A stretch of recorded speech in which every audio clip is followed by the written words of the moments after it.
Okay, ready? And action.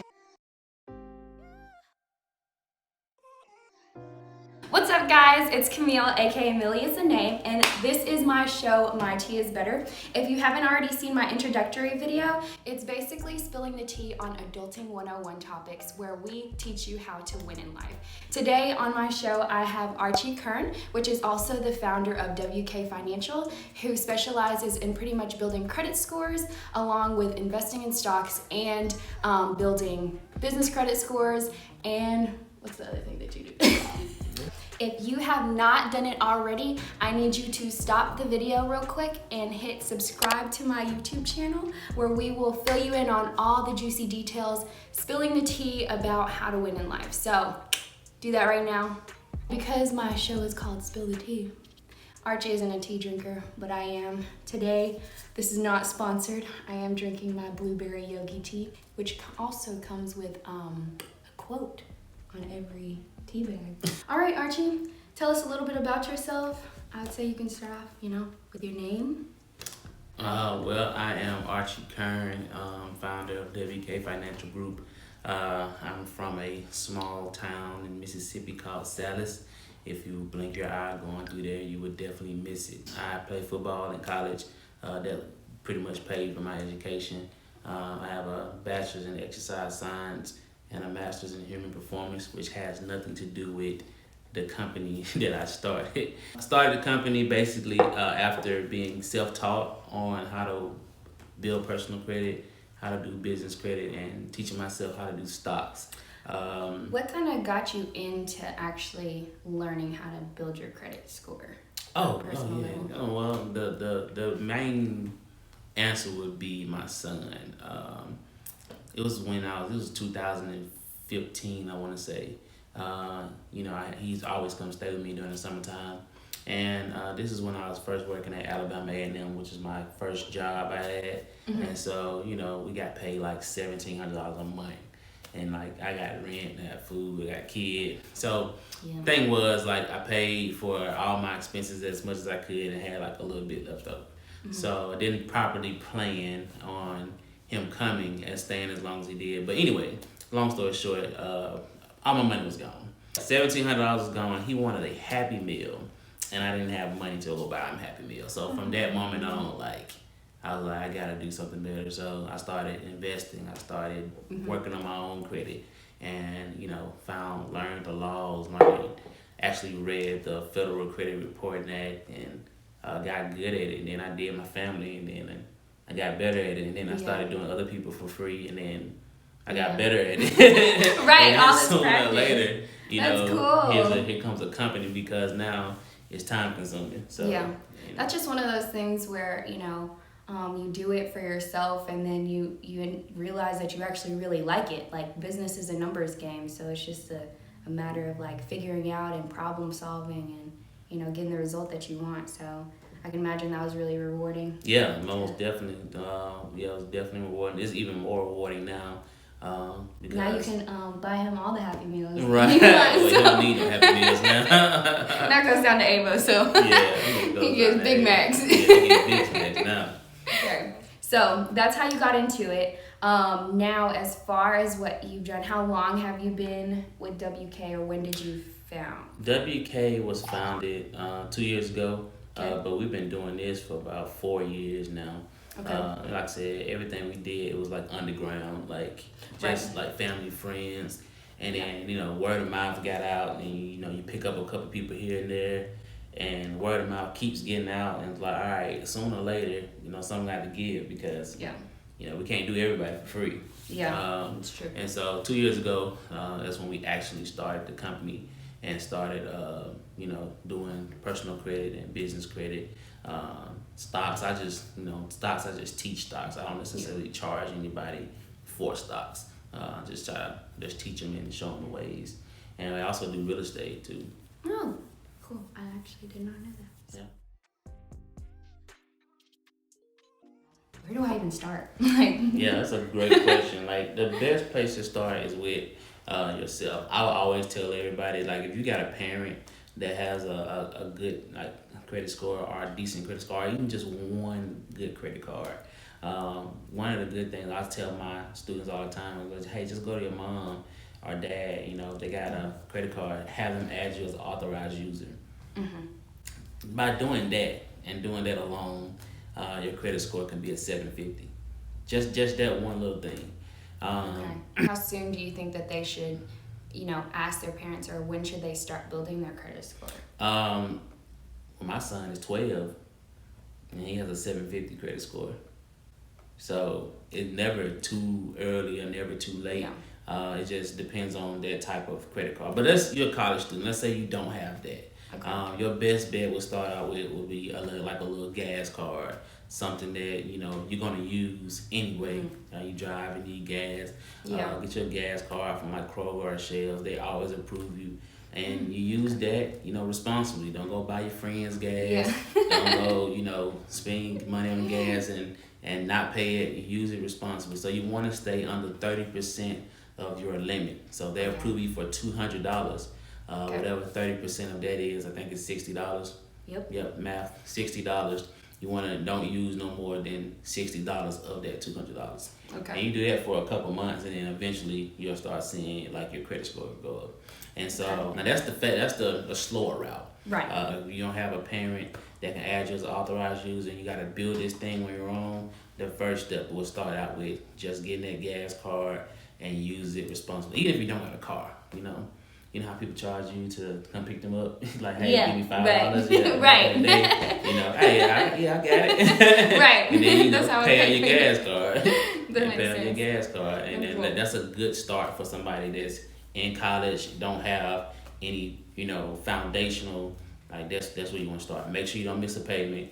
Stay under 30% of your credit usage. Okay. So let's say we do have 30%. How quickly do you want to pay that off? Like, how does that really work? It doesn't really matter how quickly you pay it off. As long as you stay under that 30% is good. And it's not like, oh, I can't use, if you got $200, I can't use all $200. You can, but just make sure by the time that the statement date comes out, whatever your statement date is, which they'll tell you on your applications and all that, whatever your statement date is, you want to pay it down to 30% before that date. So you have the limit, but you just need to pay it down under 30% before that statement date. Gotcha. Okay. Cool. So the biggest one is payment history. Payment history is 35% of your credit score. Most people think that a credit score stops at 850. It goes up to 900. So 300 and some odd points of your credit score is payment history. So missing one payment on any account hurts everybody. So one of the things that I get to see a lot is student loans. And then when people get out of school and then they miss that student loan payment, and then they got multiple student loans, then it affects them that tremendously. So 35% of your credit score is payment history. The other 30% is like what she said is utilization. That's why you want to stay under 30%. The next 15% is how long you've had credit. So that counts tremendously towards your credit score. 10% is mixture, which is not really, and it's not as important, but it does count. So mixture is like, all right, I have different types of accounts. I have a car loan, I have a mortgage, I have a credit card, I have installment loans. Having mixture on your credit profile helps a lot. And then the last 10% is increase, which is you applying for credit or a new account. So every time I get a new account, 10% of my credit score comes from that. Gotcha.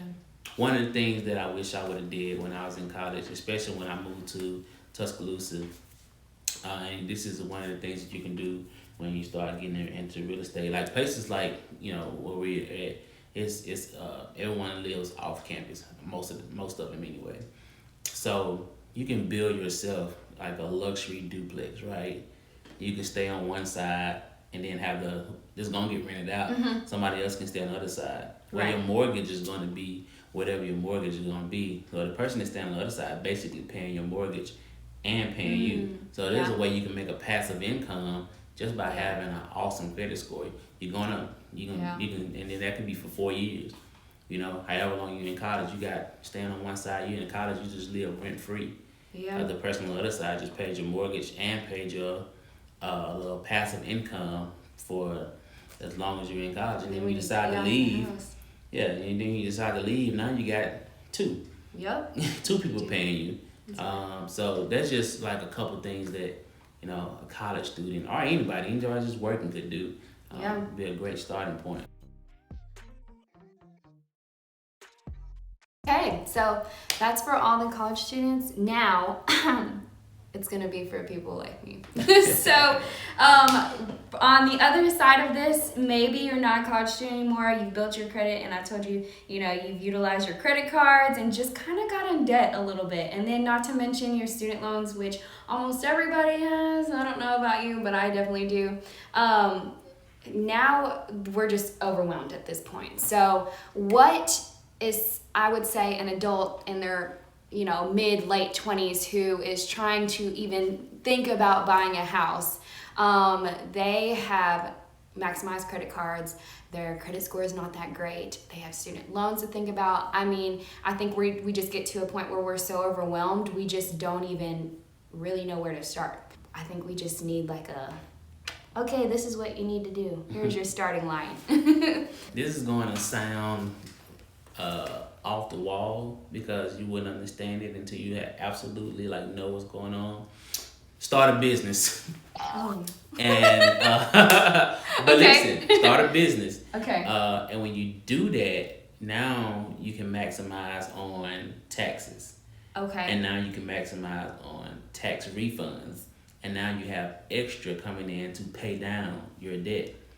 But also on top of that, you can build business credit. And when you build business credit, now any credit card debt you have, I can shift that over under my business. Now my personal credit and my personal debt is getting cleared. So you don't necessarily have to do anything with the business. Okay. Use it for tax write-off. I mean, of course, if you want to start a business, use it. Okay. But, use it for your tax write-off. Buy your car under your business name. Get your house under your business name if you can. But shift everything from your personal to your business. That will help you consolidate pretty much all your debt. Now, instead of paying multiple different people, I'm paying one line of credit under one payment. And so all my debt for my personal is consolidated under one line of credit, under my business name. And I just make those payments under my line of credit under my business name instead of under my personal name. You can, off the wall, start a business. But what are some other things that you think that they could be able to just start doing to build that credit score or get that credit back where they want? Other than that, what we do as well, but people can do it themselves, is dispute any inaccurate or information on your credit report that you can. That you feel like you need to get it off in order for your score to go up. What I always have my clients do is we'll dispute negative items off their credit report in order for them to get a higher credit score. Once they get a higher credit score, then we apply for a high limit line of credit. Okay? So, yeah, it sounds like I'm getting them more in debt, but here's the thing what I do.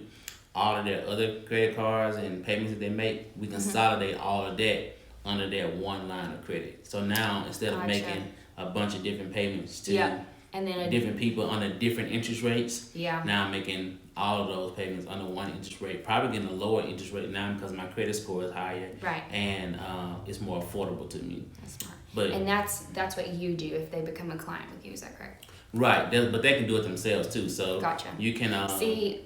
No, I'm not really it sounds cool, and I will do the research. But if I can just delegate that to somebody else. And pay somebody, that's cool with me. We actually have a book coming out in about... I didn't even know this. Yeah, I actually have a book coming out probably in about 15, 20 days. And maybe you can attach it to your link that people can download for free. Yeah, once I get this video up and onto my website, it'll probably be in the link below. And yeah, maybe you guys can check it out.